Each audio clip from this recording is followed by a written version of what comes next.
Dear viewers, Assalamu alaikum. I'm your host Faisal Raza Khan and you are watching Foresight. Viewers, Pakistan's armed forces are going through rapid and gradual modernization process with the mix of indigenous and foreign procured technologies. Modernization process actually spread across the fighter jets, we have the training jets, also the drones, the hypersonic missiles, air defense systems, new radars, and of course the much needed the surface ships like corvettes, offshore patrol vessels, frigates, submarines, and also the fast attack crafts, including when we are talking about the aviators of Pakistan Navy like Sea Sultan and all others. Then the ground forces, the artillery guns, new expected induction of the next generation battle tanks, along with that the rapid fire missiles like MLRS, and also the Z-10ME like attack helicopters and all that. So Pakistan's military actually across the board boosting its firepower, deterrence and multi-domain capabilities. Together these advancements are actually successfully reshaping the South Asia's strategic balance against Indian hegemonic designs and nefarious ambitions.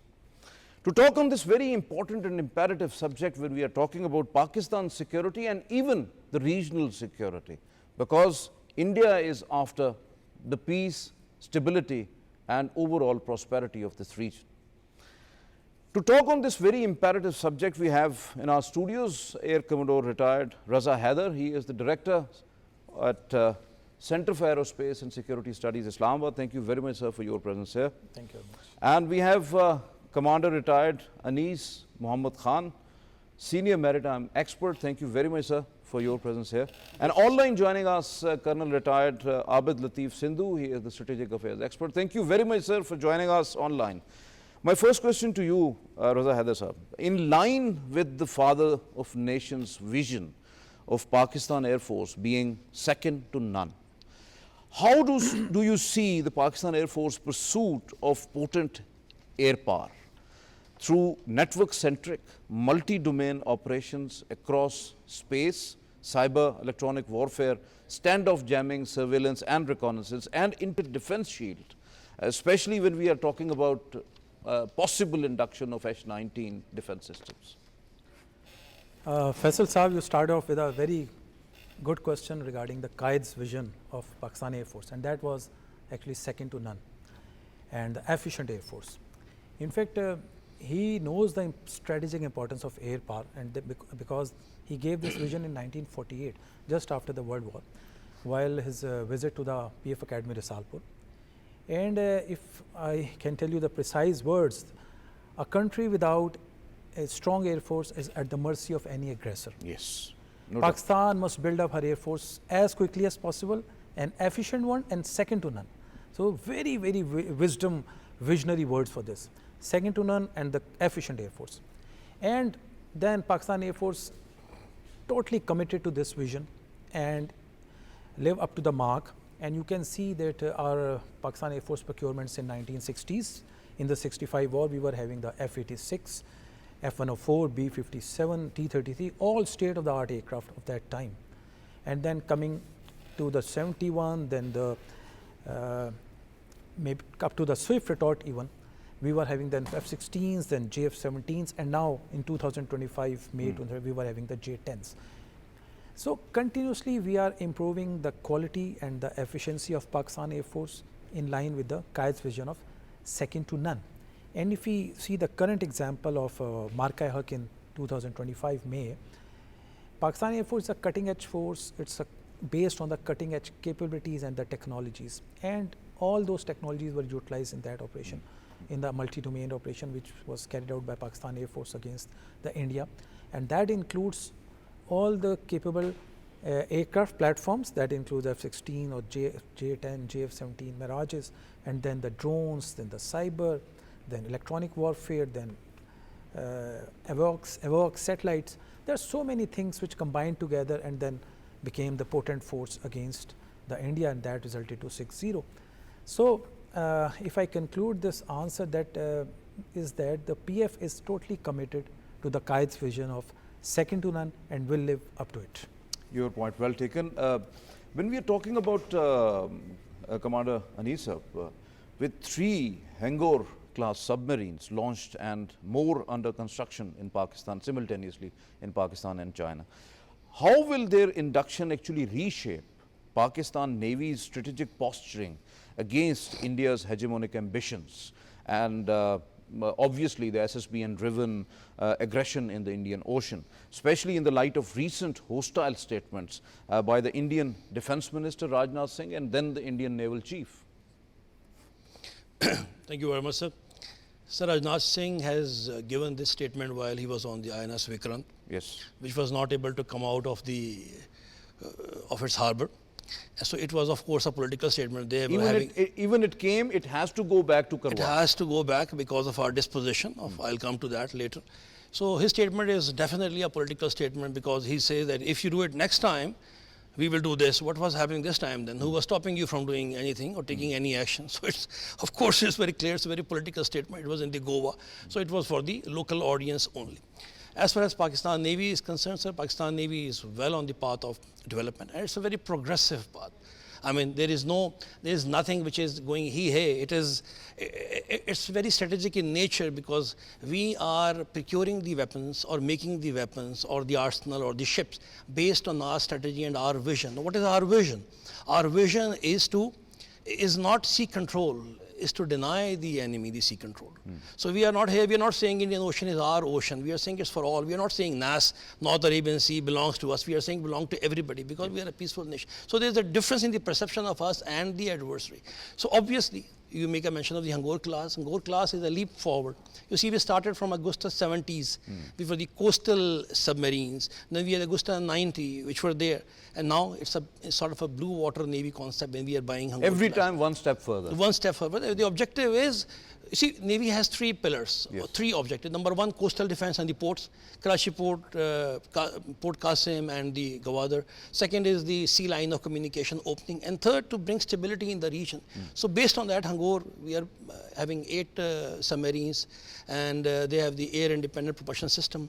And the Augusta 90 propulsion system was for 7 to 8 days, and their propulsion system is for 14 days. Just for the audience purpose, it means that more endurance. You don't have to come at the surface for the battery and for the energy. recharge the So batteries and more all that. stealth. So obviously it's a game changer for us, and particularly when you make a mention of their submarine launch ballistic missile capabilities, which 2 of them are already in the inventory, 1 they are making. So we'll make their life tough with the Hangor because Hangor has all the capabilities which we desire. Yeah, definitely, because but our viewers are very intelligent. They intend to see Pakistan submarines having the VLS, the vertical launch system as well. But later on, as we are moving forward, so we will have those systems inshallah in future as well.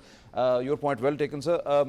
Colonel Retired Abid Sahab, how did the Fateh multi-launch rocket system contributed to Pakistan's success in Marka-e-Haq, and what impact will be when Fateh 3 and Fateh 4 have on our strategic posturing as the Army Rocket Force Command bolster already Pakistan's conventional deterrence against India's missile build-up, defense shield like Sudarshan Chakra, and escalating war hysteria? Yeah, thank you. First of all, as you know that we already had our Army Strategic Force Command, which was responsible for looking after the strategic delivery systems and also the conventional delivery systems of the Army, and which was sort of laced with our strategic planning division in as far as their operational planning and execution of different tasks are concerned.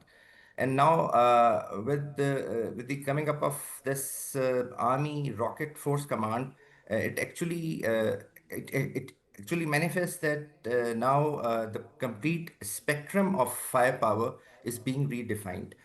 First, 20 to 30 kilometer is the artillery range, where our even the 40 kilometers, and as far as the howitzers are concerned, they can fire up to 50 kilometers.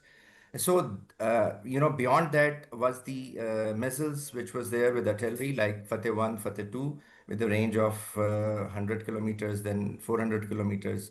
and the other variants which we have already talked, Fateh 3 and Fateh 4. And the weapons beyond that, or the ranges beyond that, were covered by the Army Strategic Force Command. Now, as recently, after Marka Haq, Prime Minister of India, Mr. Modi, has already announced that they are about to unleash a very integrated air defense system, which they call Sudarshan Chakra, the Vishnu's boomerang. And they have said that that is going to be based on QRSMs, that is quick reaction surface to air missiles, that will be based on very short range air defense systems, and the DEW, that is direct energy weapons, laser weapons and all. And they have said they have already demonstrated as per their own assertions that in their coastal area, the concept of this phenomena.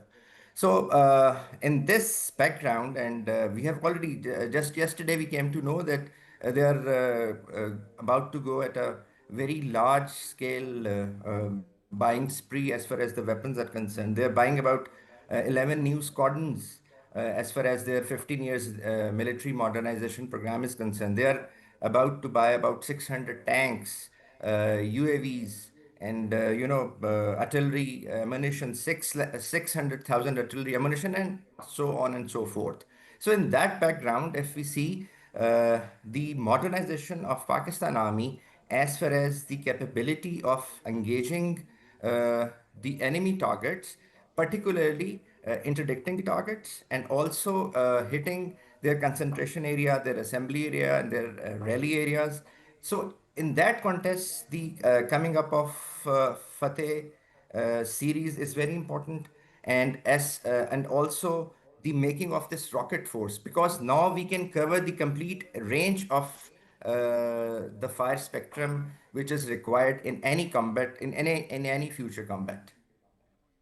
So, Colonel sir, how is Pakistan Army actually boosting its firepower and modernization in its especially in armored corps?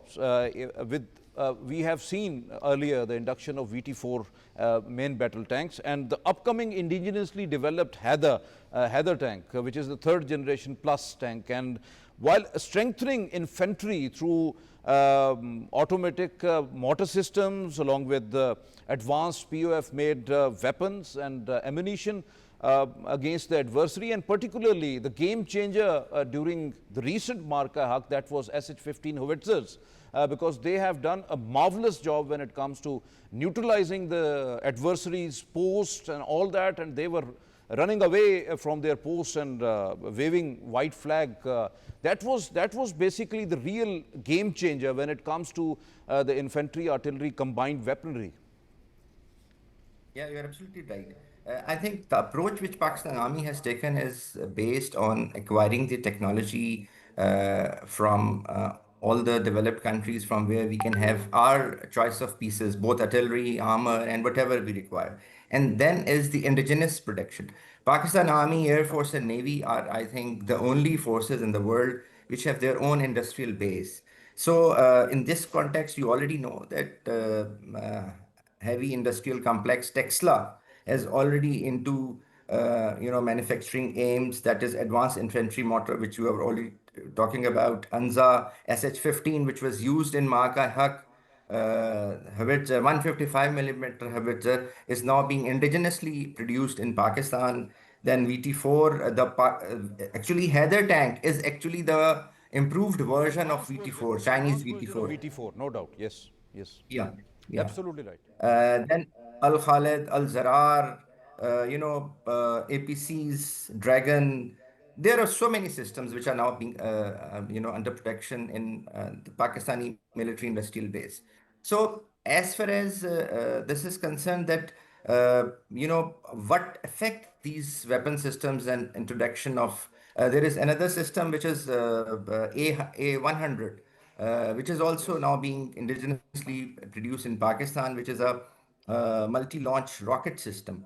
This multi-launch rocket system can fire 10 missiles in 90 seconds. And the importance of this missile is this weapon system is that the concept, Indian concept of cold start, their concept of integrated battle groups. Now, these missile systems can hit any concentration of troops from brigade till a divisional level of armored division or or an integrated brigade or a potent force which can penetrate, God forbid, into Pakistan. So these developments, this speaks that the developments which are there and which are being conducted or which are being undertaken in an industrial complex of Pakistan are actually very thought of. They are actually in synchronized with the strategic, tactical, and operational requirement of Pakistan because these are indigenous, and this has also been demonstrated in Operation Mark-I-Haq. No doubt, no doubt. Your point well taken, Colonel Sahib. As PF upgrades all JF-17 Block 1 and 2 variants to Block 3 standard, while inducting more JF-17 Block 3s fighters into the Pakistan Air Force, how rapid is the progress, and what role, when we are talking about beyond visual range air-to-air missiles, particularly we have seen PL-15's marvelous role during Mark-I-Haq and Operation Bunyana-Mursus. What about PL-17 and the next generation BVRs, along with indigenous supersonic and hypersonic missiles and long-range precision bombs? We're talking about, there are a lot of discussion going on in these days related to USB-81LR, the long-range one, would play in countering Indian threats which are persistent, which are perpetual, and these are increasing day by day. Faisal sir, very good question, as it links with the upgrades and the capability to upgrade that aircraft. And that is directly linked to the self-reliance and technological sovereignty. No doubt, no doubt. And this was actually vision of the Qaid also. In the same speech he said, he talked about the self-reliance also. And self-reliance means you should be able to upgrade your own aircraft at yourself with no dependency. And you talk about the JF-17 particularly. In fact, JF-17, once it was in the conceptual design phase, it was meant to having two objectives. One is to have the potent fighter, multi-role fighter aircraft to replace the fleet. And second is to develop the aviation industry of Pakistan. Means us to have the self-reliance in the aviation industry. And that actually is the true fruit of the JF-17. And alhamdulillah, we achieved both the aims. Now, in this aviation industry means that we should be able to upgrade these aircraft to the level what is required. So we have done it with steps. In the Block 1, first came Block 1, then came the Block 2, and now the Block 3 is the latest variant of JF-17, which is highly capable aircraft. No doubt about having the ESA radar, internal EW, HOTAS, HMD, BVR capability. It has all the cutting edge capabilities which are required to the Air Force, and it can be upgraded further as well. You may recall, Faisal Saab, in first week of May, there was a debate between the India and France on the source codes. What was that debate? Actually, that debate was that India wanted to employ or integrate the weapons on the Rafale. Definitely. But France was not allowing that. Intend to integrate some of the avionics as well, but they were not able to because they don't have the source code. They don't have the source code. And what is the source code? It's actually a software program which is with the OEM. And whenever you want to install some new weapon on the platform, you need to involve original equipment manufacturer. OEM, yes. Or you have to ask the OEM to do that or give us the source code.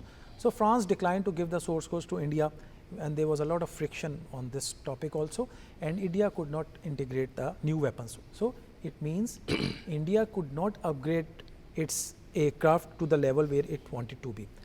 So this was although they want to have more Rafales, despite of that hiccup. Which so alhamdulillah, PF is not dependent on that, and fully self-reliant, and we can upgrade our own aircraft at own.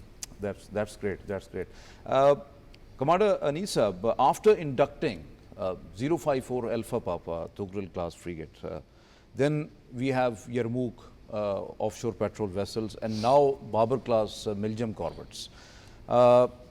Then reports suggest that there was a pursuit for Chinese 052D destroyers, but that was shelved because of its higher price. What's the current status of the indigenous Jinnah class frigate? Because we are hearing a lot from the last many years. has its design phase been completed, number one, and will the construction commence soon, because people are actually waiting vigorously to have our own indigenous frigate, the Jinnah class. Jinnah class is a game changer for us. You see, we are progressing slowly but surely and gradually. As you have mentioned, we bought the OPVs for the coastal defense. We have the corvettes slightly ahead of them. Then we have the frigates, Tora class frigates, and now this Babar class, Miljam class we already have, and now we are talking of Jinnah class. Of course, Jinnah class is a state-of-the-art technology. It will take some time. The design phase has been completed. I'm glad to tell you this thing. And we are expecting that probably the first of the Jinnah class will be coming to Pakistan in the beginning of 2030 or 31, 32. By this time, we will have the first one. Definitely, it's a complex technology, so it takes time. It really. will take time. Definitely. And we are in no hurry, because our plan is such that we already have all the arsenal which we need. Of course, we need to augment it, which we are doing with the passage of time. But one thing, sir, which I think you must have observed, that now we are in the process of Indianization. Yes. We want to have our own. With the Jinnah class as well, with the Babar class as well, the object that was also on the basis of transfer of technology. That is the TOT. Yes. The base is the TOT. Because two of the Babar class are being constructed already here. over there. And the Jinnah class probably would be the first one which we can really claim that it is really made in Pakistan. It is really made in Pakistan. Yes. You see, we are making it in collaboration with the Turkey, with the Chinese. We are already Pakistani is doing this thing, but they are always part of it.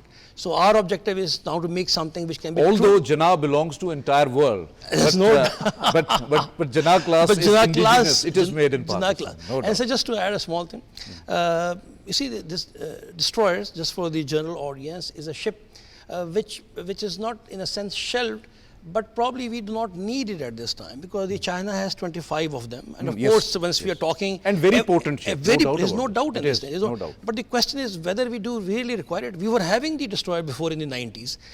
Probably... because I was going through the specifications of 052D actually, but I was... In my imaginations, I was thinking that at least Pakistan should have 10, but it's okay.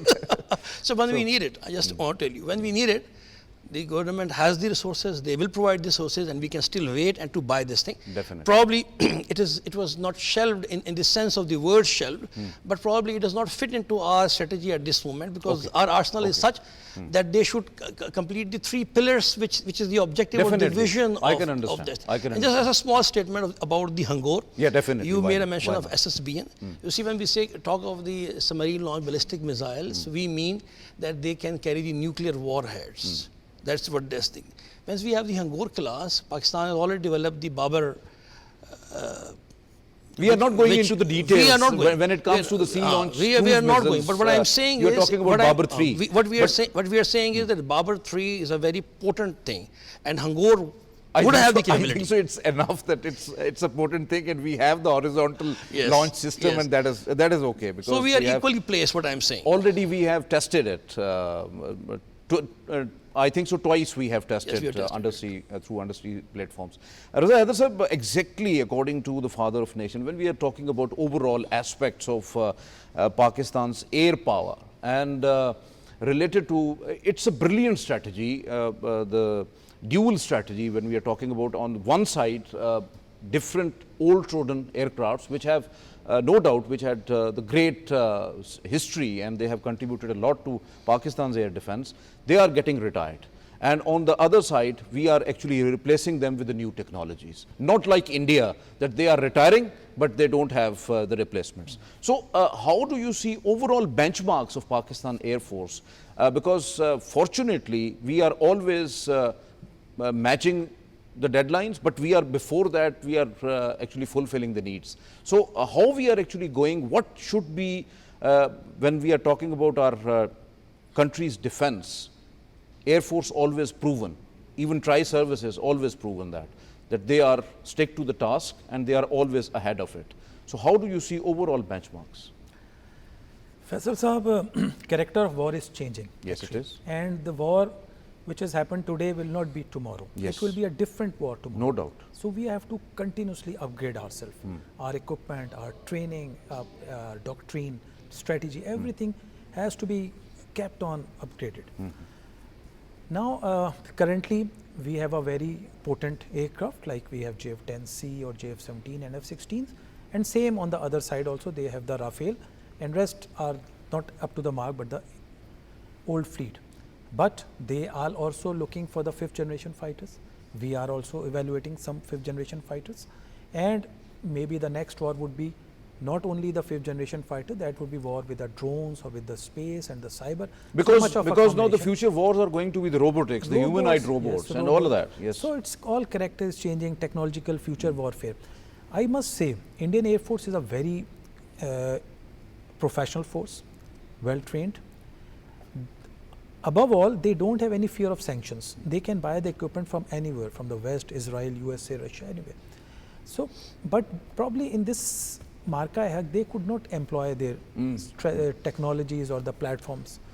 And on the other side, the Pakistan Air Force having the good capabilities, but I must say the man behind the gun matters. Yes, it is. The training of the pilots, then the doctrine, then leadership, visionary leadership, and then multi-domain operation, all combined together actually. Raza, you are talking about the leadership. I am the witness of it, and I'm the witness of lots of things. I don't want to mention each and everything here, but no doubt about that, what sort of a leadership we have in our tri-services. No doubt about it, that how they actually fought this war, and technically and tactically. And not only the technological employment, but also the brain was there. Yes. It was evident, no doubt about that. Your point well taken, sir.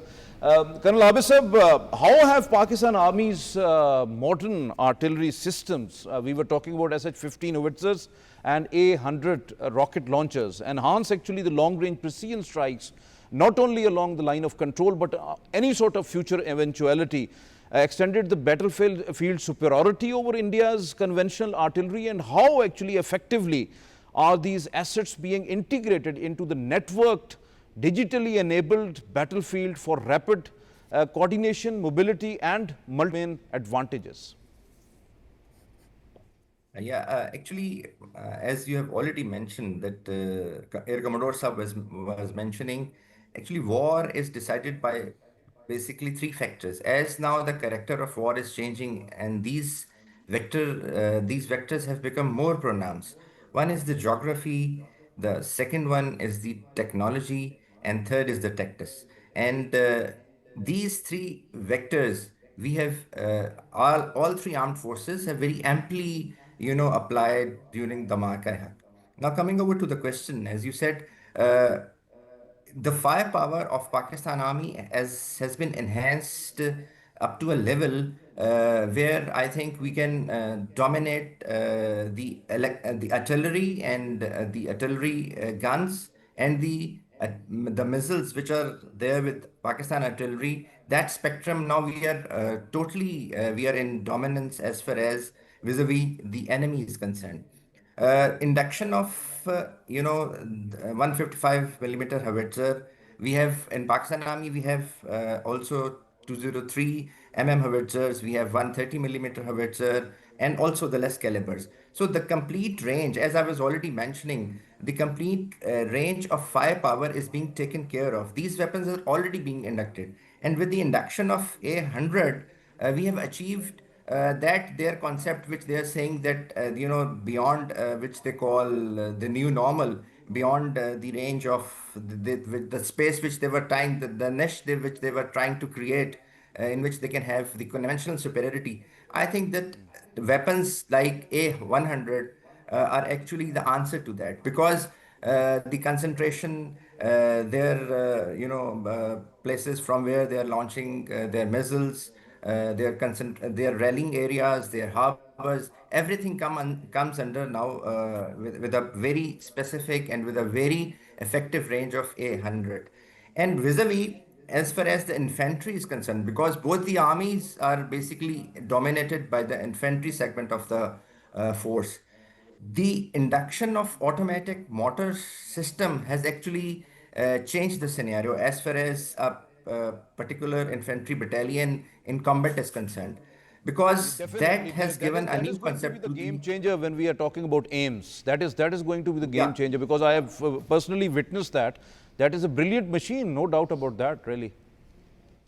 Yeah, why it is going to be a game changer? Because it has wide elevation, it has 360-degree azimuth, it has dual axis stabilization, it has automatic ballistic control, it has digital navigation, and it has rapid response. That too under the GPS guidance. So what all these things mean? These all things mean that now the infantry unit, any infantry unit, has the capability to accurately and with precision hit the targets which are within the 10 to 15-kilometer range of that artillery that infantry unit, meaning thereby that their immediate operational area or their immediate area of action will be fully covered with their own weapons, and which they are going to employ with precision and with discretion. Definitely. Earlier, that was not there in the manual mortars, no doubt about that, because we Yeah, cannot 60 guarantee the mm. precision and all that. So it is going to be the True. great addition into the infantry, really, no doubt about that. So, Colonel Sahab, how will the induction of Pakistan's Z-10 ME attack helicopters, because they are the brilliant one when it comes to the specifications, like the launching. They are capable of launching drones as a mothership, as having the torpedoes capability as well. They have anti-tank guided missiles and armed with the powerful guns that can boost overall army aviation strike capability and multi-domain effectiveness. And how do they compare with the Indian Apache's fleet in firepower, versatility, and the regional aerial combat balance? Because Pakistan is also going through an intense counter-terrorism war as well, and these are going to be the very handy weapons when it comes to neutralize these terrorists and terrorist entities which are also sponsored by our adversary through the third country. Faisal Sahab, as you already know that we had a fleet of Cobra helicopters, which were the gunship helicopters, and these were inducted in 1980s into the Pakistan Army. Now the fleet has become quite old, although it is still being operationalized in the army, and it is being used in our Great the credit goes areas to which our are, aviators, engineers, the yeah, aeronautical engineers, but because they have done marvelous true. when it comes to Cobra H1. Yeah, true. You are absolutely right. So in 2015, Pakistan was about to acquire Vipers and gunship helicopters from US. The deal was about to be made, and quite a progress was made. But then suddenly, due to geopolitical reasons, that contract was Sir, actually it abandoned. was, you're absolutely right, but it was done. Our helicopters are there in Arizona. Yeah, yeah, you are right. They're still there. They're still there in Arizona. So there was a requirement to have a gunship helicopter, number one, to increase or to enhance the anti-tank capability of Pakistan Army. And number two, these are also being used in war against terror, and particularly in our KP area and in Balochistan also at some places where the enemy hideouts, where the bunkers, and in in the wilderness, once you want to hit a target, and particularly a small platoon or a small section of the enemy force, then these weapons come very handy. And the induction of these, we have already inducted 40 of these helicopters at 10, and I think another about a batch of equal number of batches about to be inducted in the coming months. This has actually enhanced the anti-tank capability of Pakistan Army, because these weapon systems have anti-tank weapons. These have revolving guns on their platforms. These have guided and unguided bombs. These have multi-domain missiles. These have even loitering munitions. So this platform, Z10, is a very potent platform for not only annihilating, not only countering the Indian armor, but also can be employed very effectively in our internal security situations where the bunker busting, where going behind the enemy, or eliminating the harbors right at our borders, at the frontiers are concerned. So it is a very good addition, and it will definitely add to the potency of our army, and in both the domains, fighting the anti-tank element also, and also war against terror. No doubt about that. No doubt about that. Your point well taken. Also, Pakistan is trying hard to have transfer of technology, and soon we will see producing these helicopters in Pakistan as well. So, Commander Nisab, don't you think that Pakistan's development of indigenous launch missiles, hypersonic and torpedo systems like Agrak ultra lightweight torpedo, the Smash hypersonic missile, and the Baba 3 you were talking about, the sea launched cruise missile, and the Harba next generation surface to surface missile, along with integrating these drones with the naval fleet across the board. Supported by Pakistan Air Force JF-17C Block 3 squadrons, which are in maritime role.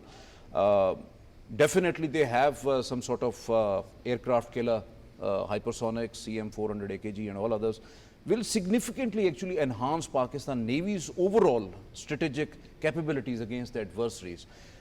One side, these indigenous development of different sort of missiles and torpedoes, and on the other side, there are lots of discussions going on to have some sort of JL-16, J-16 or something like that, to have either with the Pakistan Air Force or indigenously with the naval air arm. So do you think that we need some sort of, because they have the range of 4,000 kilometers? Obviously, sir. Obviously, sir, the more you have, the better it is. But as it is said in the military term, that it's not the fleet only in our term. It's the range of the missile and arsenal which matter. So now in Pakistan Navy, as you make a mention of, Baba 3 has a range of 450 kilometers. So we have Mistral missile, which is from the coastal defense from 24 kilometers to 450 kilometers. So now this is very, very important for us. I mean, we have medium range, we have long range, this lightweight torpedo is made in Pakistan. That is very important. What is very important, Pakistan Navy is really trying to make things as much as possible within their own means, so that, as Commodore Saab has mentioned, we should not fall into the sanctions area when it comes to the emergency. So Pakistan Navy is really doing a lot in these things. Above all, once we have all these missiles with us, imagine hypothetically when these submarines, frigates, OPVs and the JF-17 are talking in the sea, what space enemy has there. No doubt. So this is an integrated warfare. The jointness is important. And the recent standoff with India was a clear indication of that. Our forces were fighting, the Air Force was fighting over there, Pakistan Army was looking after this, and Pakistan Navy was providing the support which it was needed. It was providing the necessary oil which was required. The sea lines were open. There was no surcharge. It's an indication of the region confidence from the Pakistan. Pakistan Navy carried out Aman exercise in February. 60 countries has participated. So this strategy of Pakistan. It is really a success of Pakistan Navy's soft power domain. Soft power domain. That's why the insurance charges. So allow me to say, when something happened in the Red Sea, even when it is done by the Houthis, the surcharge rose from $30,000 to $150,000. And the container price rose from $450 to $850. And I am glad to say in this case, because of the confidence of the regional players in Pakistan, the sea lanes were open, and they were slightly under stress, but they recovered very, very early. That's the confidence of the other on us. Definitely, no doubt about that, because might be Pakistan Navy is smaller in size, but doing a marvelous job when it comes to the sea lanes of communications and their overall independent trade across the board. So no doubt about that. In Indian Ocean, actually, Pakistan Navy is a net security stabilizer. So there is no question in the Pakistan Navy disposition, sir. The disposition matters in the warfare. Disposition means, particularly in the Pakistan Navy, that you should be at that place where the enemy should not take advantage of this thing. So we reacted prior to the actual conflict. That was the reason the Vikrant was not able to come, because our subsurface target probably were in the area where they were thinking that probably damage would be more. Yes, definitely, no doubt about that. When we are talking about Raza Haider Saab, with Pakistan Air Force actually expanding its J-10C fleet, still we have 20, but we are enhancing it, and we have the desire to do that, and pursuing the 5th generation fighter after the success of Marka Haq particularly. And even if there would not be any sort of adventurism from the Indian side, Pakistan was thinking on the 5th generation fighter. How will advance the technology, the network-centric and multi-domain integration and high-tech training enhance actually Pakistan's edge against a numerically large larger yet technologically lagging Indian Air Force, but that is there. Faisal Saab, you talk about the 5th generation fighter aircraft and then the role of network-centric warfare and the multi-domain operation and Indian Air Force. Very comprehensive question. Tried to be. You see, as we talk about, and the commanders have also mentioned, that the future warfare will be the integrated warfare and will be very different from this. So we have to keep ourselves upgrading.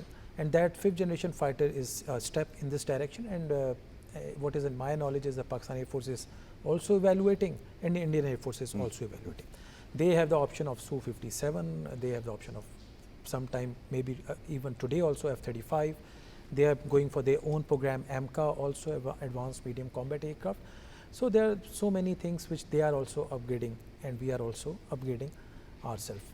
Now coming to the network-centric warfare and the future warfare, in my opinion, and actually this is my area of research also, that how to integrate the technologies with the future warfare, to combine the both, the traditional security and the emerging technologies.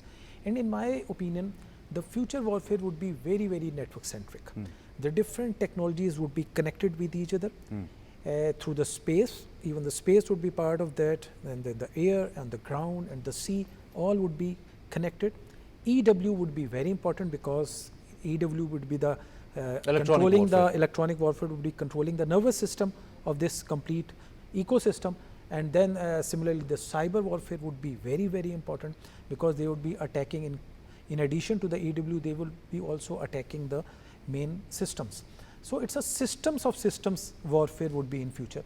And I am very happy that all the 3 forces of Pakistan are very, very much knowing about it. They are working in this direction, how to upgrade their technologies, how to upgrade their training. You talk about the training as well. Training was also one of the mission the Quaid-e-Azam gave to Pakistan Air Force in the same speech which we mentioned of 1948. And that training is actually the punch. And till today, as we talk about the man behind the gun, the training is the thing actually which matters a lot behind the platform, which may be either the J-10 or maybe the 5th generation fighter, but actually the training, I think, very right, important. Very right. Commander Nisab, as Pakistan Navy prepares to induct the Sea Sultan long-range maritime patrol aircrafts to boost the maritime warfare capabilities, now on the other side, Z-10EC and the Sea King helicopters, they are quite a very brilliant platforms, but definitely when we are talking about Sea Kings, they are very much aged now. How inevitable is the induction of the new helicopters, the Sea, in the maritime role to further strengthen the defense production, overall defense domain and operational readiness of Pakistan Navy? So surveillance is the key, ISR. ISR is the key. I mean, you need to have the surveillance, you need to have the intelligence and the reconnaissance, because from there you're going to gather the information and you'll pass it, as Sir has mentioned. It's an integrated warfare. So obviously we need arsenal like in the recent standoff, it was the electronic warfare which ultimately changed the shape of the game. Definitely. So it's very, very important that we should have a new thing. The Sultan is... And now it is established that the naval air power is going to be the potent weapon against any adversary. There's no doubt, sir. In future. There is no doubt, sir. There is no doubt in this. What is important is that, for example, about you're talking about the Sultan. It's a new trend, sir. The USA and the UK, what they're doing is commercial business crafts. They take it and then they develop it accordingly. So same is the case. The Sultan is now being developed by the Italy for us, and probably we would have 3 or likewise, the Pakistan Air Force already done. They're already, like some of the business jets, those were converted into electronic warfare aircrafts. Yes. Then we have the standoff jamming aircrafts. So Yes. these are in practice already. These are in no doubt practice. about that. Of course, we are having P3C Orion, which are very Yes, potent but yes. slightly old. We are having Sea King, they are old. We have the Zulu series. They are really augmenting each other. But obviously, Sultan is going to augment further, because the future war is the centric warfare war, is the integrated war, and we need to have that ISR qualities. ISR would give us that edge from where we will be able to fight the war. We have converted our ATRs into this. Our ATRs are sea-based the yes. patrol vessels now, and they are doing this thing, and we are using them very often. No doubt, no doubt. So, Raza, Haider sahab, last question, and very brief because we have run short of time. So, what is the current status of Pakistan Air Force indigenous and the foreign procured drone program? Because we are now fortunate to have a Kinji TB2s we are making here in Pakistan as well with the transfer of technology. Then we are actually procuring the Winglong 2 from China as well, and Buraq and Shapar, these are our indigenous drones. So as well as we are focusing hard on swarm drones, the loitering munitions, particularly the kamikaze drones like Yeha and all others.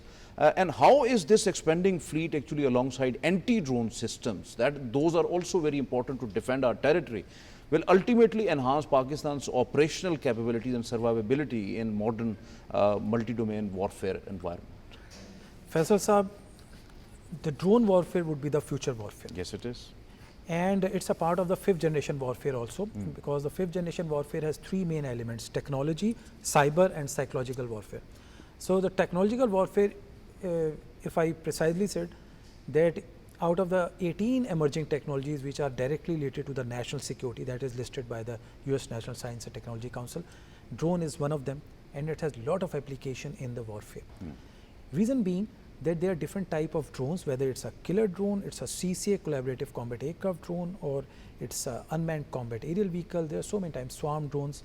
They have a lot of applications. Yes. And they have a lot of advantages. Because of these advantages, this is going to be implemented by all the forces in the coming days. As you can see in the Russia-Ukraine war, there is spider web, or maybe in the Israel war. And in the Pakistan-India war also, drones play the important part. Actually, the drones escalation dynamics is much lesser than the other weapons. This is very, very big advantage.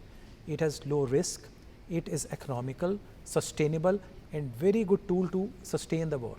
You can see the example of Russia, Ukraine. They are having the drone warfare for last 2 years, and still the war is continuing on the drones, and the other war has already been completed. So in my opinion, Pakistan Air Force has adopted this doctrine of drone warfare, and this is going to be the very, very big game changer in the future warfare. No doubt. Thank you very much, Commodore retired Raza Haider Sahab, for your presence here in the studios. Thank you very much, Commander Anisa, for your presence here. And thank you very much to Colonel Abid Sahab as well. He also contributed a lot. Thank you very much, Abid Latif Sahab. So nice of you for joining us online. Viewers, you have just listened to our panelists. No doubt about that, Pakistani armed forces are actually die-hard committed to the Quaid-e-Azam Muhammad Ali Jinnah's vision for the defense of the country. And Pakistan's defense is strengthening day by day because the Pakistani armed forces are pursuing the path of the dual strategy. One is very paramount, that is the indigenous development of different weapons, platforms, assets. And the second is to procure those technologies from the friendly countries. That is very important.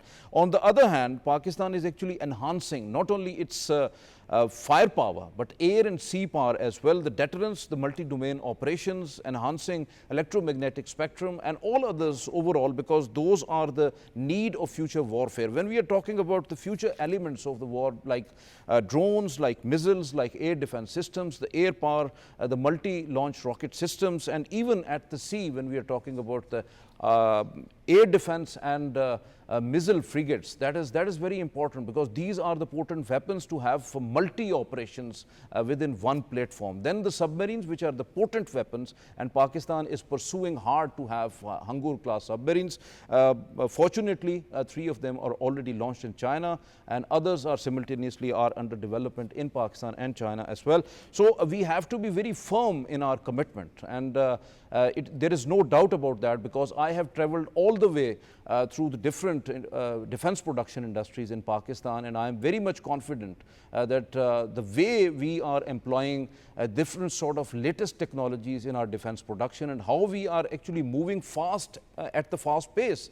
Similarly, we have the example of Jinnah class frigate, and fortunately we are moving very fast in that domain as well. So there is no doubt about it that we have to be very sure, pretty sure, that Pakistan's defense is in safe hands, and Pakistan defense is very strong, just like Bunyan Mursus, and there is no doubt about that. We are the steel wall, and we will be the steel wall against any sort of adversary. And if Pakistan armed forces are very strong and getting stronger with every passing moment, and ever ready to thwart any sort of misadventure, if India or any other adversary think about it, if even they think about it, we will react on that. This is all from today's Foresight. It's time to sign off. Allah Hafiz.